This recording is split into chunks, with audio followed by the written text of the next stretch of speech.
ദേശീയപാത നിർമ്മാണത്തിന് സ്ഥലം വിട്ടുകൊടുക്കാൻ വിസമ്മതിച്ചവരുടെ വീടിന് മുകളിലൂടെ റോഡ് നിർമ്മിച്ച അധികൃതർ 2 കോടി രൂപ നൽകി സ്ഥലം ഏറ്റെടുക്കാൻ അധികൃതർ ശ്രമം നടത്തിയിരുന്നു.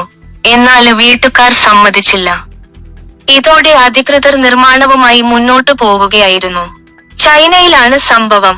ജിൻസിയ എന്ന പ്രദേശത്തുള്ള ഹുവാങ് പിങ് ആണ് പണം നിരസിക്കുകയും സ്ഥലം വിട്ടുകൊടുക്കാതിരിക്കുകയും ചെയ്തത്. എന്നാൽ ഇപ്പോൾ വീട്ടുകാർ കേട്ടിന്റെ പണി കിട്ടിയിരിക്കുകയാണ്. വീടിന് ചുറ്റും പൊടിപടരുകയും വലിയ ഒച്ച സ്ഥിരമായി ഉണ്ടാകുകയും ചെയ്തതോടെ തങ്ങൾക്ക് ഇവിടെ ജീവിക്കാൻ പറ്റാത്ത അവസ്ഥയാണ്. തുക നിരസിച്ചതിൽ ഇപ്പോൾ താൻ ഖേദിക്കുന്നുവെന്നാണ് ഹുവാങ് പിങ് പറയുന്നത്. എക്സ്പ്രസ് വേ തുറന്നുകഴിഞ്ഞാല് വീട്ടില് താമസിക്കുന്നത് എങ്ങനെയായിരിക്കുമെന്ന് ചിന്തിക്കാൻ സാധിക്കുന്നില്ല. നിലവിലെ ശബ്ദം കാരണം ഉറങ്ങാൻ പറ്റാത്ത അവസ്ഥയിലാണെന്നും ഹുവാങ് പറഞ്ഞു. 2 നിലയിലുള്ള മേൽക്കൂരയുടെ ഉയരത്തിലൂടെയാണ് എക്സ്പ്രസ് പാത കടന്നു പോകുന്നത്. ഇയാള് സ്ഥലം വിട്ടുകൊടുക്കാതെയായപ്പോൾ വീടിന് ചുറ്റും മണ്ണിട്ട് ഉയർത്തിയാണ് ഹൈവേ നിർമ്മാണം നടത്തിയിരിക്കുന്നത്.